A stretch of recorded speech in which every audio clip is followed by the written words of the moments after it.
Volvemos a Mendoza ahora, pero en esta oportunidad para hablar de una propuesta de un diputado mendocino. Quieren regular el lobby de la política mendocina. ¿Qué dice este proyecto propuesto por Mario Vadillo, a quien ya vamos a saludar? Quieren que los funcionarios sumen una agenda de sus reuniones junto a las declaraciones juradas que presentan cada año. ¿De qué se trata esto? Se lo vamos a preguntar al diputado Mario Vadillo, diputado provincial de Mendoza por Protectora. ¿Cómo está, diputado? Buenos días. Buenos días, ¿cómo le va? ¿Cómo andan? ¿Qué tal? ¿Cómo le va, Vadillo? Un gusto nuevamente tenerlo aquí en Teledero Federal. Bueno, igualmente para mí. ¿De qué se trata, diputado, este proyecto que ha presentado? ¿Qué es lo que, ¿Cuál es el objetivo? Básicamente es que la agenda de los funcionarios públicos quede registrado cualquier vinculación que puedan tener con personas que representen intereses que puedan afectar al funcionamiento o a las decisiones que puedan llegar a tomar. Esto es muy importante. En este momento creo que el país requiere que tengamos especial atención a la transparencia pública. Es decir, gran parte, o podría decirse casi la mayor parte de los problemas que tenemos los argentinos por la corrupción. Muchas veces vemos pasar a los mismos signos políticos, pero detrás siempre están los mismos intereses. Y en general los mismos intereses llevan a que sean las mismas políticas económicas las que nos ha llevado a tener ya casi más de un 50% de pobreza en el caso de nuestros niños y niñas. Esto, acá en Mendoza tenemos casos muy importantes de que si habría estado registrado este lobby empresarial, se podría haber determinado, por ejemplo, por qué en diciembre, entre gallos y medianoche, se sacó una ley que era la 7722 que protegía el agua, y eran por intereses mineros de la megaminería que quiere trabajar con cianuro, con sustancias prohibidas, y que gracias al pueblo mendocino se logró volver atrás. También tenemos ejemplo de Portezuelo del Viento, una de las obras más grandes de Mendoza, $1.000 millones, 1.023 millones de dólares, que se le ha dado solamente a una empresa, que es IMSA. Y cuando uno empieza a escarbar, ve que los pliegos licitatorios estaban hechos por el secretario de Energía, que casualmente trabajó toda la vida en IMSA. Entonces, también sería importante cuando uno ve en estas leyes, lo que uno logra es, primero, que todos los funcionarios públicos tengan transparencia en su actividad, porque todos sabemos qué hace, con quién lo hace, y con quién se junta y por qué se junta. Y después el otro tema es que haya herramientas para la investigación en el caso de ética pública o de oficinas de anticorrupción o incluso las oficinas judiciales que puedan contar con esta base de datos para decir, bueno, pero en realidad acá pasó tal cosa, pero tenemos relacionado que este diputado, este ministro, este secretario tuvo contacto con determinadas personas. Y esto daría mucha transparencia y, sobre todo, tendrían que empezar a cuidarse más de uno, que hoy día libremente uno ve que de repente se juntan determinados empresarios, determinadas personas vinculadas a empresarios, y después de repente salen licitaciones. Otro caso emblemático que vivimos acá en Mendoza es Vaca Muerta. En Vaca Muerta está empresarios de los negocios de la comunicación que también tienen concesiones en el área de petróleo y que casualmente le bajan las regalías. Bueno, creo que ustedes también lo están viviendo en el caso de los agronegocios, que se llaman. Ahora, diputado, una consulta.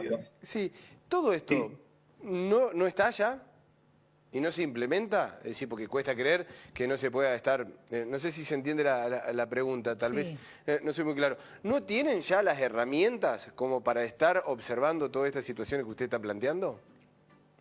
No, por lo menos en Mendoza lo único que en ética pública los funcionarios tienen que mostrar es su patrimonio todos los años, pero no tienen ninguna obligación de tener registrado una agenda.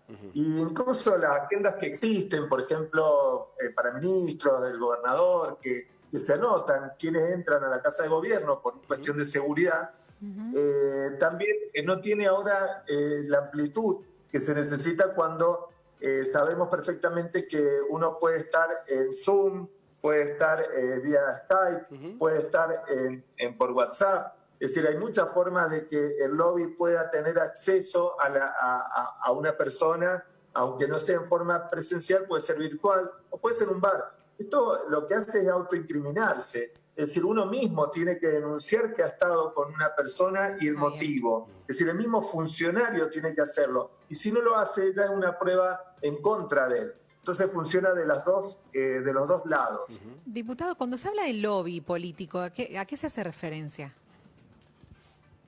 Bueno, el lobby tiene que ver, es muy buena tu pregunta, porque el lobby tiene que ver siempre con intereses del Estado. Es decir, el particular o empresa necesita torcer la voluntad del Estado para que está protegiendo algo. Por ejemplo, si lo que estamos protegiendo en una licitación es que sea el mejor postor, cuando se logra torcer la voluntad del Estado para que la licitación esté amañada, para que sea solamente uno el que tenga esa posibilidad, ahí vemos que este es lo que se está buscando, la protección. También lo podemos ver en el caso de expropiaciones, cuando se hacen expropiaciones que terminan beneficiando a un sector, o en el caso de leyes ambientales, cuando se está dando ventajas, por ejemplo, a un sector económico que está haciendo negocios con respecto a la tierra. En cada lugar donde hay alto beneficio económico y hay particularmente una protección por el Estado, caso Vaca Muerta, hacer fracking, es totalmente algo que en materia ambiental nadie quiere hacerlo. Sin embargo, acá en Mendoza se obstinaron con eso. E incluso le han rebajado las regalías en un 30%, y son fortunas que estamos hablando. Entonces, ahí se da cuenta uno que si tendría estas agendas, saldrían nombres comunes en forma permanente para que esto pase. ¿Tiene confianza con que pueda llegar a tener el resultado que usted pretende, que este proyecto avance, teniendo en cuenta que por ahí la política se investiga muy poco a sí mismo? Bueno, hace 3 semanas atrás salió la ley de ficha limpia, una ley que fue promocionada por un sector de la sociedad civil que trató de hacerlo en el Congreso. Costó. Y que la legislatura mendocina sancionó y que incluso ya se está tratando en Córdoba. Acá hay una serie de leyes que necesitamos. Por ejemplo, en Córdoba tienen boleta única, Mendoza todavía no la tiene. Tenemos que ir avanzando a todas estas leyes que van transparentando el funcionamiento de la política, porque uno se cree erradamente que son solamente algunas personas las que generan la corrupción.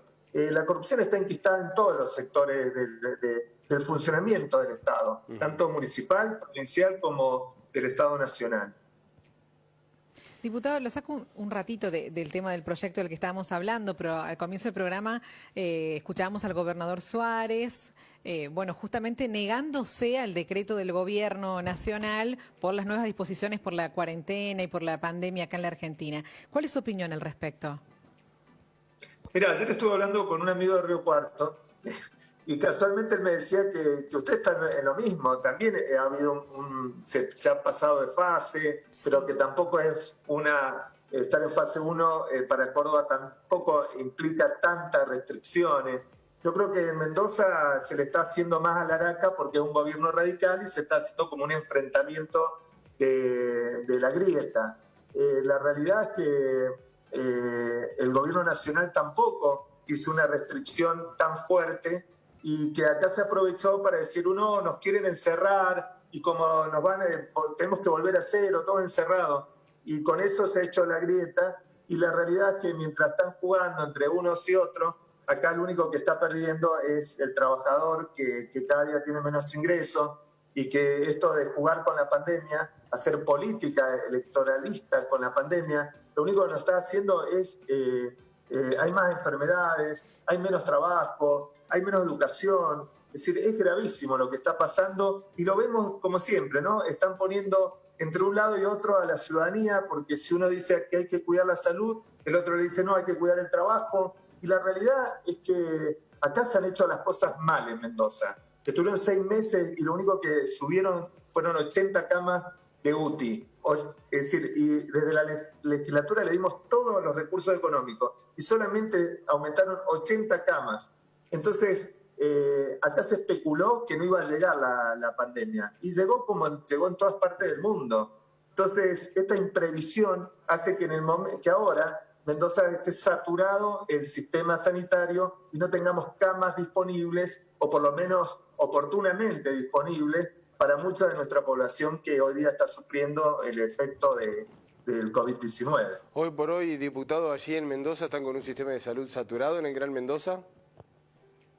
Bueno, cuando uno dice que tiene el 95% de las camas de terapia intensiva ocupadas, quiere decir que hay momentos del día que hay 110% y otros momentos 80%. Quiere decir que muchas veces las personas que van a internarse pierden tiempo esperando de hacer una internación de emergencia. Entonces, hay numerosos testimonios de que están las personas esperando en silla de ruedas, la ponen a esperar, o la ambulancia que está dando vueltas. Y ante ese diagnóstico, hasta que consiga algún nosocomio para poder internar a las personas. Y con ese panorama, ¿no es conveniente restringir circulación? Eso es un tema que hay una evaluación sanitaria que yo no estoy en condiciones de hacer.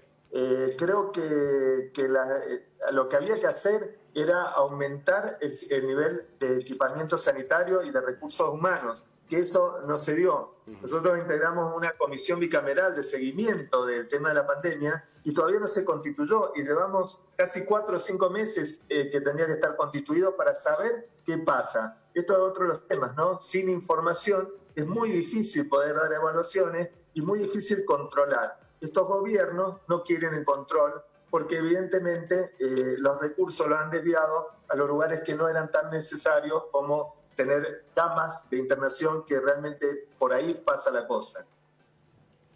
Muy bien, diputado. Muchísimas gracias por su tiempo. Muchas gracias, diputado. Bueno, y sigo muy preocupado por los incendios de Córdoba. Y también en eso hay que tener mucho cuidado, porque aunque Córdoba tiene una ley de bosque, todos sabemos que después que se quemó, nadie restablece esos bosques y que las sanciones que imponen en general nunca se pagan.